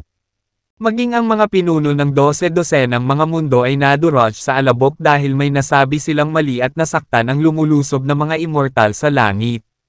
Ang ilan sa mga pinuno ay sumuko pa at naging alipin. Sila ay ginawang pinakamababa sa mga alipin. Para sa mahihinang mga nilalang ng Fallen Immortal Cosmos, ang mga immortal sa langit ay masyadong nakakatakot. Kahit anong pilit nila, imposibleng makalaban sila. Ito ba talaga ang mundo ni Dustin? The Immortal End World. Haha, napakahina nito. Maging ang space barrier nila ay kasing manipis ng papel. Talagang basura ang lugar na ito.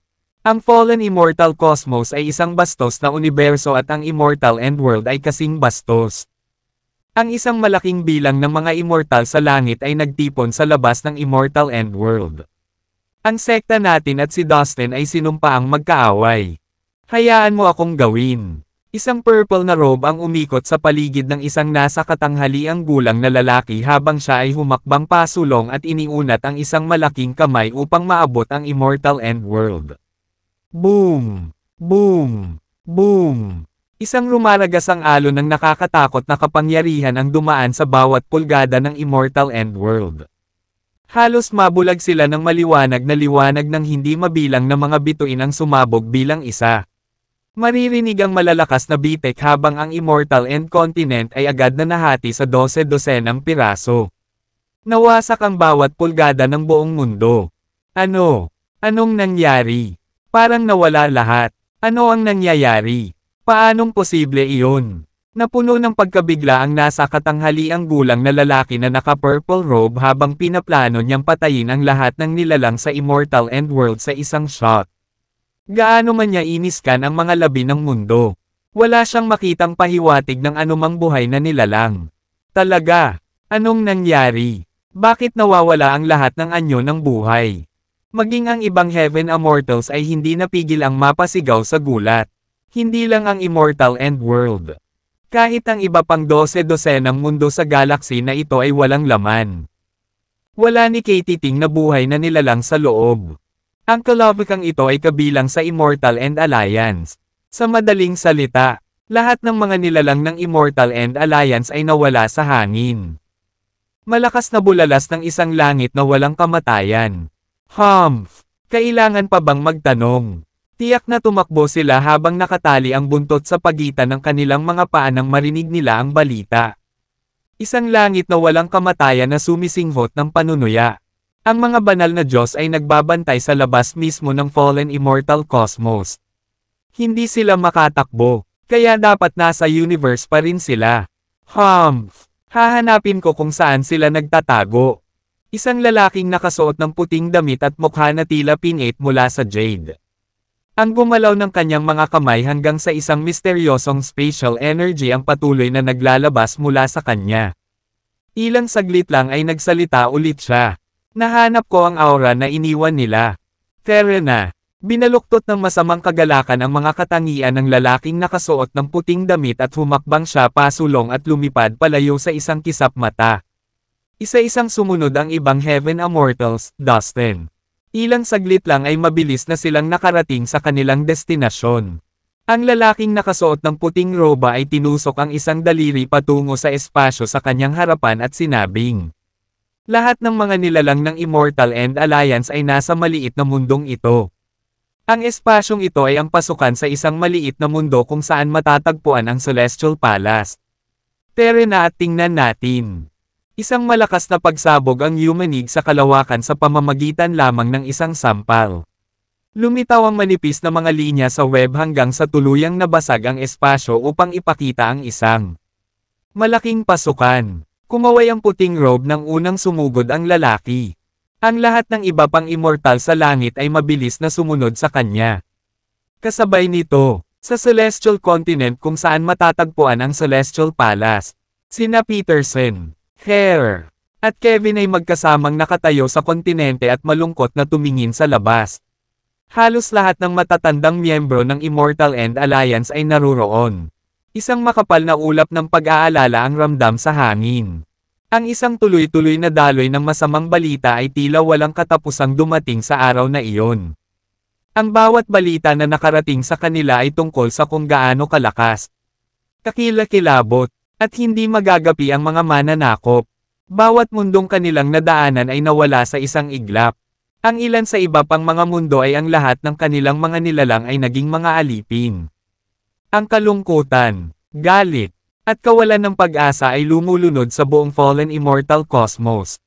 Sa pagkakataong ito, napakalakas ng kanilang mga kaaway. Wala sa mga mundo sa kanilang universo ang nabigyan ng kaunting pagkakataong lumaban. Sa Celestial Continent, tahimik na tumayo sina Peterson at Hare sa harap ng iba. Isang nakakabinging katahimikan din ang umalangaw-ngaw sa mga nakatataas na pinuno ng Immortal End Alliance. Kasama si Kevin. Walang makakahanap ng mga salitang sasabihin.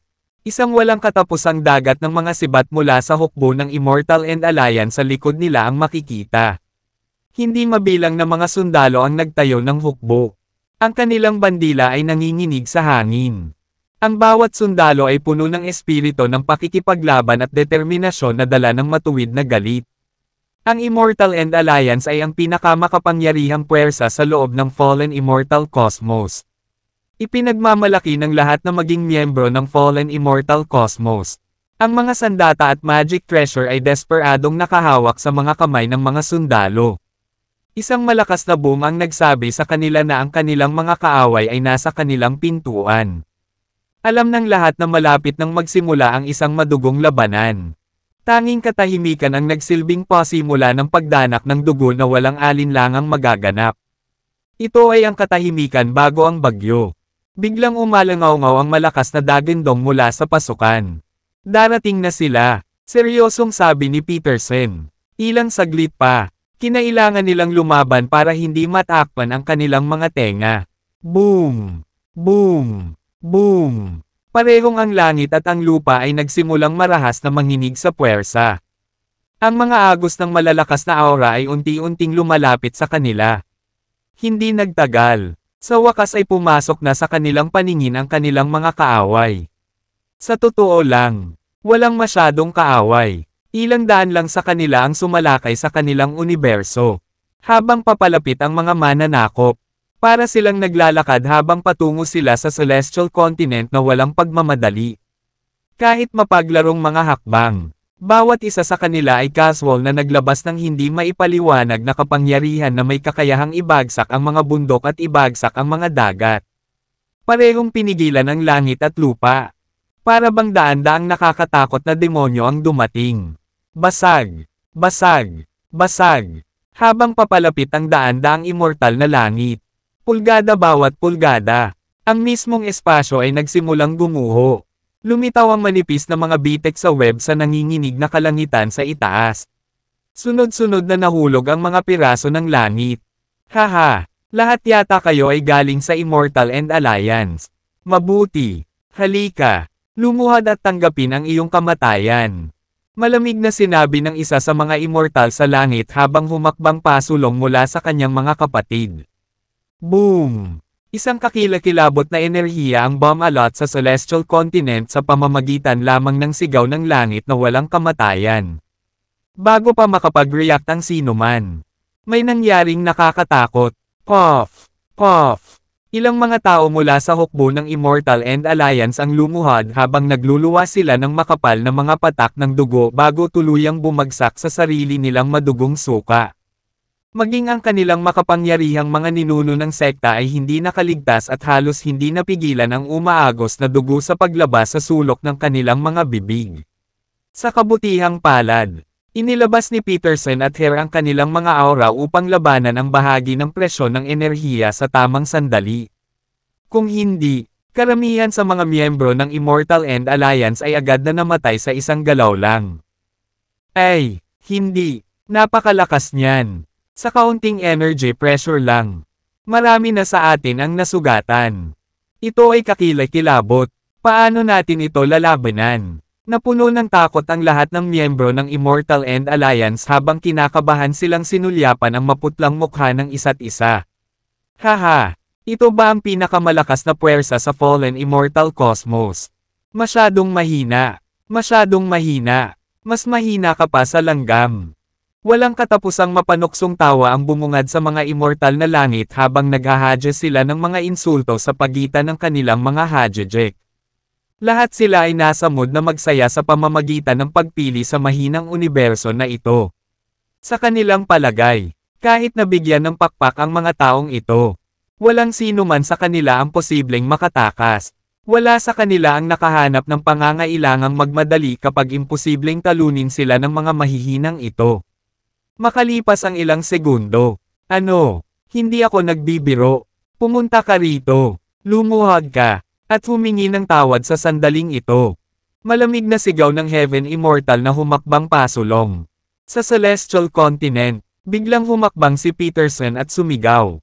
Umalis ka rito. Ito ay hindi isang lugar para sa iyo upang maging mapangahas. Kung hindi, huli na ang lahat para sa iyo at pagsisisihan mo ito. Isang hakbang pasulong din si Hare. Umalis ka na dito ngayon din. Sigaw niya sa mga nanghihimasok. Damn you! Kayong dalawang langgam ang lakas ng loob na labanan kami. Hindi napigilan ng langit na walang kamatayan ang kanyang galit. Bigla siyang nagtaas ng kamay. Bigla na lang, isang malakas na pagsabog ang lumabas sa kung saan. Ang isang daloy ng hangin na nagdadala ng hangin at mga ulap ay agad na nagbago sa isang higanting kuko. At hinawakan sina Peterson at Hare ng sabay. Ang napakatinding presyon ay gumulong pababa patungo sa iba pang mga magsasaka. Sa Celestial Continent, maraming tao ang nakadama ng kakaibang malamig na simoy ng hangin na para bang sila ay magyelo. Humph! Ngumuso si Peterson. Pagkatapos, itinaas niya ang kanyang kamao at sinuntok ang malaking kuko. Boom!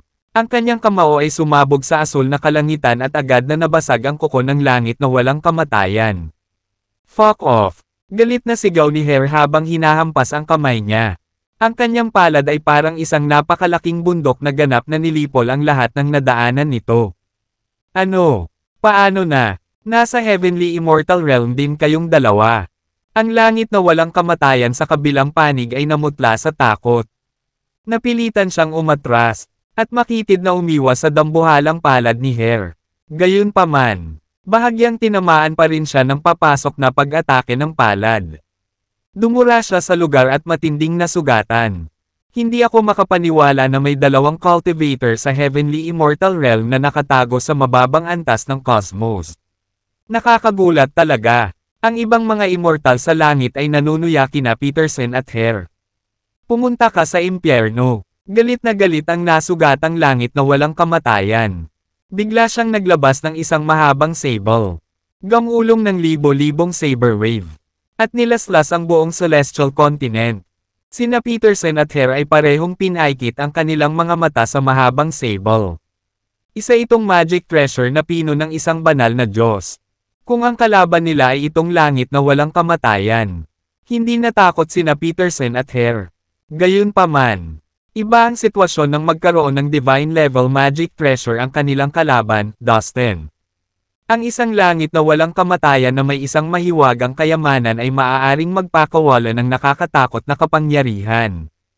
Dati, nagpadala si Morphe ng mensahe kay Peterson, na nagsasaad na ang malaking bilang ng mga immortal sa langit ay sasalakayin ang Fallen Immortal Cosmos. Hindi niya binanggit na darating sila na may dalang magic treasure sa divine level. Nang makita nina Peterson at Hare ang saber, agad nilang nalaman na hindi sila mananalo sa labanang ito.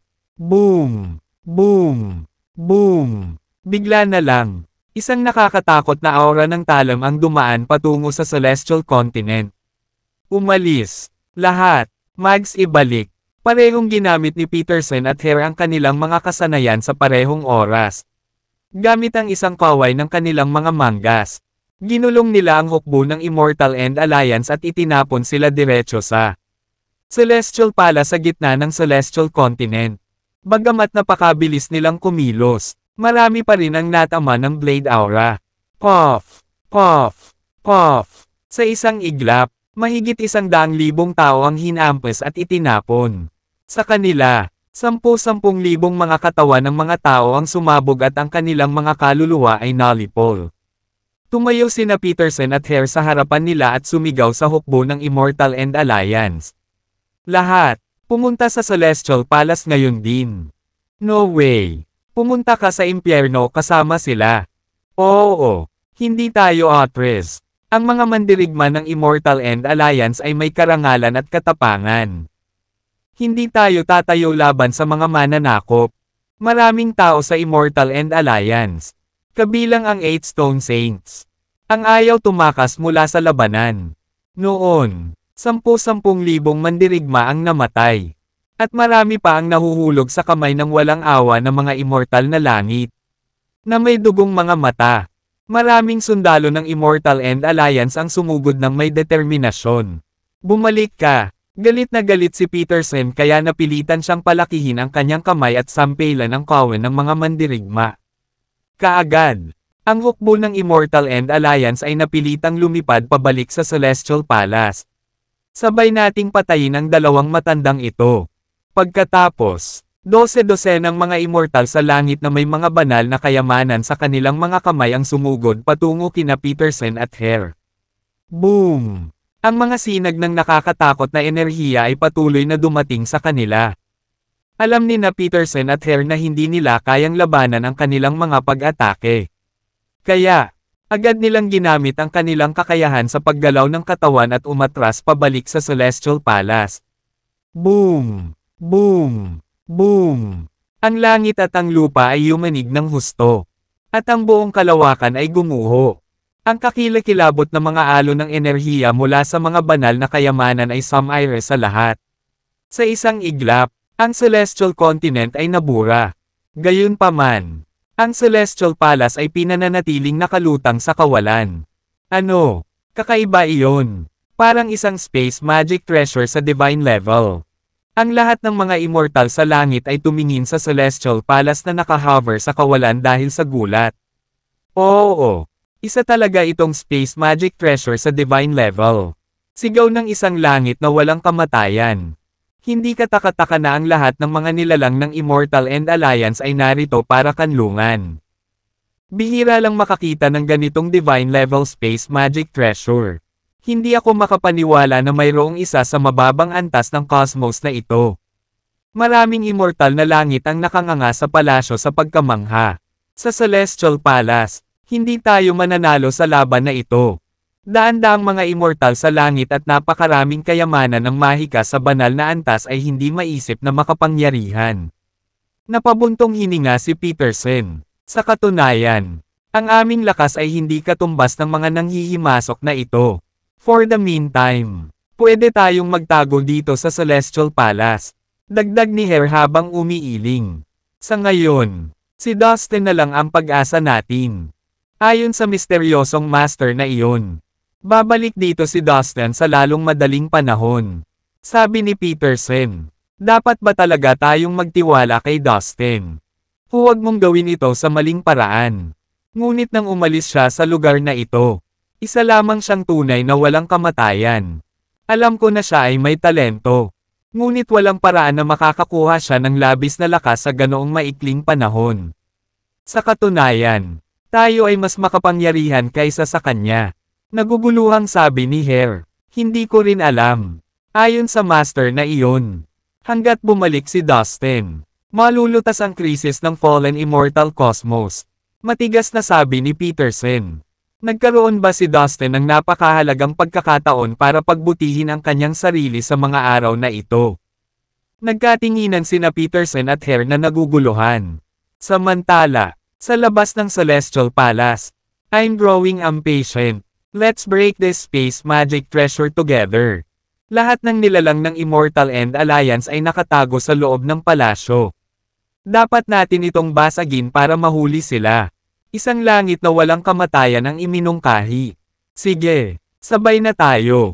Tumango naman ang ibang immortal na langit bilang pagsang-ayon. Pagkatapos, sinimulan nilang gamitin ang lahat ng kanilang divine level na kayamanan upang sabay-sabay na atakihin ang palasyo. Boom! Boom! Boom! Malakas na yumanig ang Celestial Palace. Damn it! Inaatake nila ang Celestial Palace. Sa Celestial Palace, nagulat sina Hare at Peterson. Maaari ba ng Celestial Palace ang mga pag-atake? Tanong ni Hare kay Peterson. Ang Celestial Palace ay pag-aari ni Peterson. Kaya alam niya ito ang pinakamahusay. Kahit na ang Celestial Palace ay isang space magic treasure sa divine level. Hindi ko alam kung gaano katagal nito kayang pigilan ang mga pag-atake ng napakaraming magic treasure sa divine level ng sabay-sabay. Umaasa na lang tayo sa ikabubuti. Sana dumating si Dustin sa lalong madaling panahon. Kung totoo ang sinabi ng misteryosong master, si Dustin na lang ang pag-asa natin para malutas ang kalamidad na sinapit ng ating fallen immortal cosmos. Napabuntong hininga si Peterson. Parehong nag-aalala ang dalawa. Sa labas ng Celestial Palace, ang ilan sa mga Heaven Immortals ay hindi napigil ang champagne. Fuck! This space magic treasure is so rigid. Hindi naman mahalaga. Huwag kang magmadali. Anyway, walang makakataka sa mga mahihinang iyon sa loob. Sagot ng isang langit na walang kamatayan. Parg! Naiinip na ako. Don't worry. For the meantime, humanap tayo ng ibang gagawin. Pupunta ako at hulihin ang iba pang mga nilalang sa cosmos na ito. Kokolektahin ko rin ang lahat ng mga kayamanan sa cosmos na ito. Pagkatapos, maaari nating hatiin ng pantay-pantay ang ating pagnanakaw. Ang mga immortal sa langit ay nag-usap sa kanilang sarili. Sige, italaga natin ang mga gawain ng naaayon. Tandaan, huwag itago ang anuman. Ang lahat ng mga nilalang at ang mahiwagang kayamanan sa cosmos na ito ay dapat na kolektahin ng sama-sama. Sa ganoong paraan, maaari silang maipamahagi ng pantay-pantay. Kung ang sino man ay masumpungang nag-iingat ng kayamanan para sa kanyang sarili. Hindi siya mapaparusahan. Sigaw ng isa sa mga pinuno sa pulutong ng mga walang kamatayang langit. Lahat sila ay tumango bilang pagsang-ayon. Pagkatapos, ang ilan sa kanila ay nanatili at nagpatuloy sa pag-atake sa Celestial Palace. Ginamit ng iba ang kanilang kakayahan sa paggalaw ng katawan para umalis at hanapin ang mga natitirang nilalang at kayamanan. Susunod, halos lahat ng mundo sa Fallen Immortal Cosmos ay nilusob. Masyado nang makapangyarihan ang mga Heaven Immortal. Lalo pa kapag nagtataglay sila ng magic treasure sa divine level. Kung ang isa sa kanila ay naglabas ng kahit katiting na aura. Madali niyang masakop ang isang mundo. Mukhang ganap na tayong mapahamak sa pagkakataong ito. God, it's so unfair. Why don't you punish these invading fiends? Ang ilan sa mga matatanda ay umiyak ng mapait habang nakaluhod sa mabituing kalangitan. Sila ang iilan na matagal nang nanirahan doon. Sa kasamaang palad, sa sandaling iyon, ang kanilang sariling mga mundo, ay nahuhulog sa harap ng kanilang sariling mga mata. Humph! Kayong mga taunan ay walang karapatang humingi ng patas. Go to hell! Isang langit na walang kamatayan ang sumampal sa tumatangis na matatanda mula sa malayo at agad silang ginawang alabok. Chief Dustin, nasaan ka na? Bakit hindi mo pangunahan ang lahat na labanan ang gayong kakilakilabot na sakuna? Oo. Nasaan si Chief Dustin? Bakit hindi siya nagpakita? Sa kanyang kakilakilabot na lakas, tiyak na matatalo at maitaboy niya ang mga walang pusong nanghihimasok na ito. Chief Dustin, please come now. Maraming mga magsasaka sa antas ng ninuno ng sekta ang sumigaw ng tulong. Pagkatapos ng lahat, ang lakas ni Dustin ay malalim na nakaugat sa fallen immortal cosmos. Sa kawalan ng pag-asa, naisip ng maraming tao si Dustin. Shut up! Nabugbog ko na ang bastos na Dustin na iyon sa meat paste. Galit na galit ang isa sa mga immortal sa langit, Dustin. Iniunat niya ang kanyang daliri at dinurog ang lahat ng mga magsasaka na binanggit si Dustin sa pulbos. Wala pang isang araw. Halos nasakop na ang buong cosmos. Ang lahat ng mga nilalang sa bawat mundo ay naging mga alipin. At napilitang lumuhad sa harap ng mga immortal na langit. Kinailangan pa nga silang tawagin ang mga bumihag sa kanila bilang mga Panginoon. Nakaramdam ng kawalan ng magawa ang lahat. Wala na silang pag-asa. At tila hindi sila mailigtas kahit ni Dustin. Sinunggaban ng kawalan ng pag-asa ang bawat nabubuhay na nilalang sa fallen immortal cosmos. Hindi mabilang na mga nilalang ang tumangala sa langit at umiyak. Ang kanilang mga puso ay nakamamatay na mapatlas sa kalungkutan. Ang buong fallen immortal cosmos ay nagkagulo. Sa sandaling iyon, sa isang nakatagong spatial teleportation channel, papalapit si Dustin sa fallen immortal cosmos sa napakabilis na bilis. Sana walang nangyari sa fallen immortal cosmos. Lalo na ang Immortal End World at ang Immortal End Alliance. Sana ligtas silang lahat. Sa sandaling iyon, nag-aalab si Dustin sa pagkabalisa.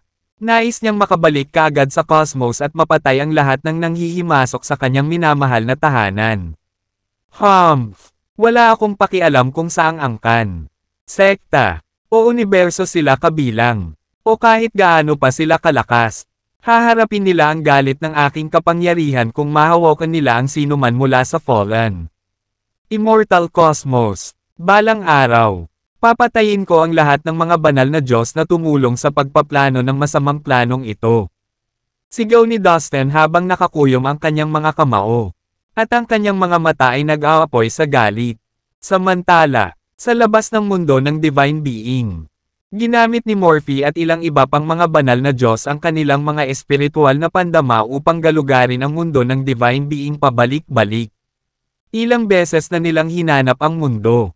Ngunit hindi pa rin nila mahanap ang kahit katiting na bakas ni Dustin. Mukhang bumalik na talaga si Dustin sa fallen immortal cosmos. Gulat na sabi ni Morphe. Parang hindi naman. Imposible para kay Dustin na magkaroon ng hindi kapani-paniwalang kakayahang direktang i-teleport ang sarili pabalik sa fallen immortal cosmos. Ang iba pang mga banal na Diyos ay nag-isip. Kung ito ay totoo o hindi, malalaman natin sa lalong madaling panahon. Mula ngayon, dapat nating ituon ang ating pansin sa sitwasyon sa fallen immortal cosmos. Sabi ni Morphe, lahat tama. Ang iba pang mga banal na Diyos ay tumango bilang pagsang-ayon. Sa makatuwid, inilabas ng lahat ang kanilang mga espiritual na pandama upang maglakbay sa malayong espasyo at oras at upang makita ang estado ng mga pangyayari sa fallen immortal cosmos. Masyadong malayo ang mga taong ito. Matapos makita ng detalyado ang fallen immortal cosmos, nagalit si Morphe. Mukhang malapit nang masira itong space magic treasure. Ang lahat ng mga nilalang ng Immortal End Alliance ay patay na karne. Sabi ng isang banal na Diyos habang umiiling. Maliban na lang kung makakabalik si Dustin sa nakaraan. Nag-aalalang ba maantong hininga si Morphe? Noong panahong iyon, maraming immortal na langit ang nagpatuloy sa pag-atake sa Celestial Palace gamit ang kanilang divine level magic treasures. Alam nila na ang pinakamahusay na paraan upang makapunta sa Dustin ay upang mahanap ang mga taong pinakamalapit sa kanya. Kaya, ito ang kanilang pinakamahalagang gawain sa sandaling ito. Hindi nila palalampasan ang pagkakataong sakta ng mga mahal sa buhay ni Dustin para sa mundo. Sa wakas, pagkatapos ng mga oras ng walang tigil na pag-atake, basag, nagsimulang bumuo ng mga siwang sa ibabaw ng Celestial Palace. Sa wakas, nakikita mo ba yon? Terena, hindi na magtatagal ay masira natin ito. Kayong mga mababang buhay ay hindi makakapagtago ng matagal. Just wait and see. It took me a lot of effort to catch you. Pagkatapos kong ipatong ang aking mga kamay sa iyo, gagamit ako ng pinakamalupit at pinakamasamang paraan ng pagpapahirap sa mundo para Pahirapan kayong lahat. Maghihirap ka muna bago kita gamitin para takutin si Dustin. Nagtawanan ang lahat ng immortal na langit. Dahan-dahan. Malapit nang masira ang space magic treasure sa harapan nila. Hindi nagtagal. Malapit nang matapos ang kanilang gawain.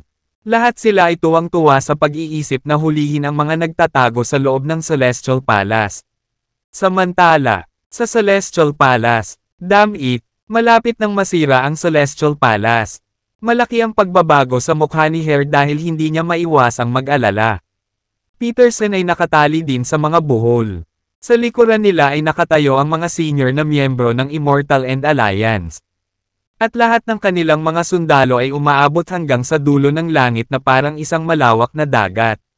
Si Caroline, Ivy, Sue, Evan, Herbert, Bray, at ang mga tao mula sa Flame Holy Land at sa Prime Martial World ay naruroon lahat. Halos lahat ng mga taong pinapahalagahan ni Dustin ay nandoon. Nalungkot ang lahat. Alam nilang napaka-critical ng kanilang sitwasyon ngayon. Walang nakakaalam kung pupunta si Dustin para sa kanila o hindi. Para sa kanila, ito ay isang sandali ng buhay at kamatayan. I wonder kung nasaan si Tim ngayon. Biglang bulong ni Evan. Bagamat mahina ang boses niya, maririnig siya ng lahat sa paligid niya.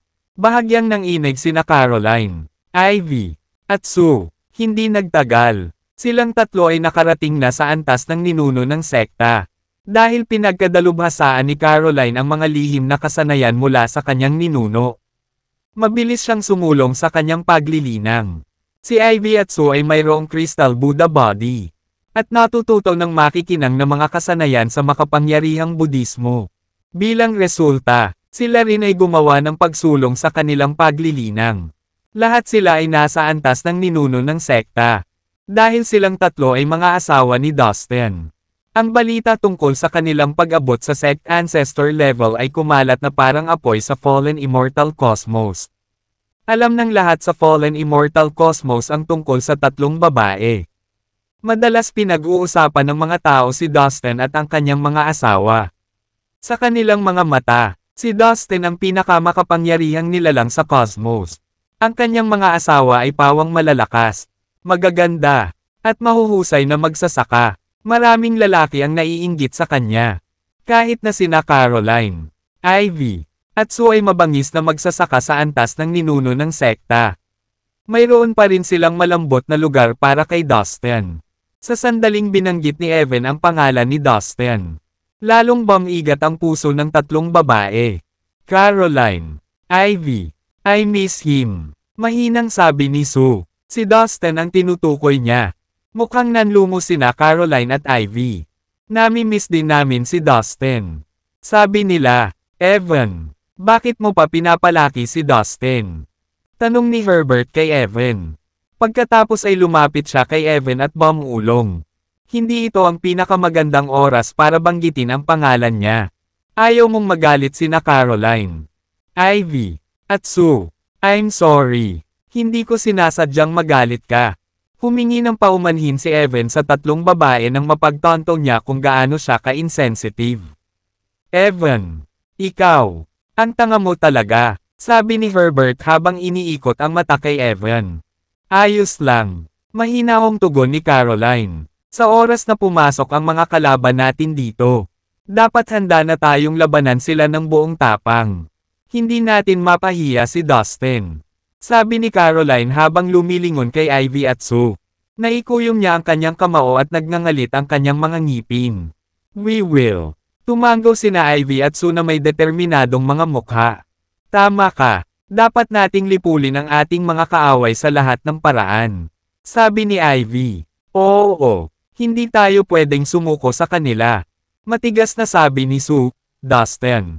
Nakapalibot sa kanila sina Stacy, Belle, Peacock Princess, Isis, Michelle, at Tessa. Nang marinig nila ang kanilang sinabi, lumapit sila sa tatlong babae. Ang mga kabataang ito ay kabilang sa mga pinakapambihirang magsasaka sa kanilang henerasyon sa Fallen Immortal Cosmos. Lahat sila ay kaibigan ni Dustin. Dahil kay Dustin, ang buong Fallen Immortal Cosmos ay sumuporta sa kanilang paglilinang. Ang Immortal End Alliance ay namuhunan ng malaki sa kanila. Binigyan nila ang mga kabataang magsasaka na ito ng pinakamahusay na mapagkukunan ng pagtatanim at ibinigay sa kanila ang anumang kailangan nila upang maging malakas na magsasaka. Sa makatuwid, halos lahat ng mga kaibigan ni Dustin ay nasa Immortal Realm. Ang Immortal King Realm. O ang Immortal Saint Realm. Oo, hindi natin mapahiya si Tin. Kapag bumagyo sila dito, ako ang unang makakaharap sa kanila. Pagmamalaking sigaw ni Evan. Herbert, Bray, magtulungan tayo para patayin ang mga mananakop na iyon. Masiglang nag-propose si Evan habang nakatingin kina Herbert at Bray. Gawin natin ito. Matigas na tumango sina Herbert at Bray. Pagkatapos, tumingin sila sa pangunahing pasukan ng Celestial Palace ng may pananabik. Wow! I can't believe you are so fearless this time. Herbert, iyan ay kamangha-manghang makita. Gulat na bulalas ni Evan. Ano ang sinasabi mo? Evan, noon pa man ay matalino at matapang akong tao. Hindi ako natatakot mamatay. Ganti ni Herbert. Haha, ang mga kabataang ito ay talagang matatapang na magsasaka. Tawa ng tawa sina Peterson at Hare na nakatayo sa harapan nila. Alam ng dalawang matanda na sila ay tiyak na matatalo kapag ang mga kalaban ay nagawang makapasok sa Celestial Palace. Nagkaroon ng malaking pagkakaiba sa lakas sa pagitan ng dalawang panig. Lahat ng mga master sa labas ay nasa Heavenly Immortal Realm. Bukod dito, nagtataglay sila ng mga bihirang kayamanan ng mahikasa. Banal na antas, parang isang bangkos ng mga langgam na napilitang lumaban sa 100 dragon. Sana ang Celestial Palace ay makapagtagal pa. Napabuntong hininga na sabi ni Peterson. Ang lahat ay sabik na naghihintay sa loob ng Celestial Palace. Bagamat ang palasyo ay isa ring kayamanan sa kalawakan sa banal na antas. Hindi sila pinabura ng swerte noong panahong iyon. Makalipas ang ilang segundo, gumuho ang isang sulok ng Celestial Palace. Boom! Ang mga Panginoon sa Heaven Immortal Realm ay tuwang-tuwa sa labas ng Celestial Palace. Haha! This damn special magic treasure was finally broken. Nakarating din kami sa wakas. Sa loob ng Celestial Palace, lumubog ang puso ng lahat at namutla ang kanilang mga mukha. Boom! Boom! Boom! Ang ibang bahagi ng Celestial Palace ay patuloy na sumabog at gumuho. Sa isang kisap mata, tumambad ang buong loob nito. Makikita ng mga master sa Heaven Immortal Realm ang lahat sa loob ng palasyo. Haha! Well, hello there, rascals! Hindi ka ba masaya na makita kami? Ang mga master sa Heaven Immortal Realm ay nanunuya habang pinagmamasdan nila ang mga tao sa loob ng palasyo ng mapaglaro. Patayin muna natin ang dalawang matandang lalaki. At pagkatapos ay dahan-daang pahirapan ang iba. Sabi ng isa sa mga master sa Heaven Immortal Realm habang nakaturo kay Peterson at Hare. I heard that Dustin's wife are all stunning. Ano sa tingin ninyo ang dapat nating gawin sa kanila? Ilang mga masters ng Heaven Immortal Realm ay napaungol din ng maalay. Sa puntong iyon, lahat ng mga master sa Heaven Immortal Realm ay nakatingin sa mga tao sa loob ng palasyo na para bang sila ay biktima. Lahat sila ay nasiyahan sa pag-uusap tungkol sa mga kakilakilabot na bagay na gusto nilang gawin sa mga tao ng Immortal End Alliance. Oh, hindi ito maganda.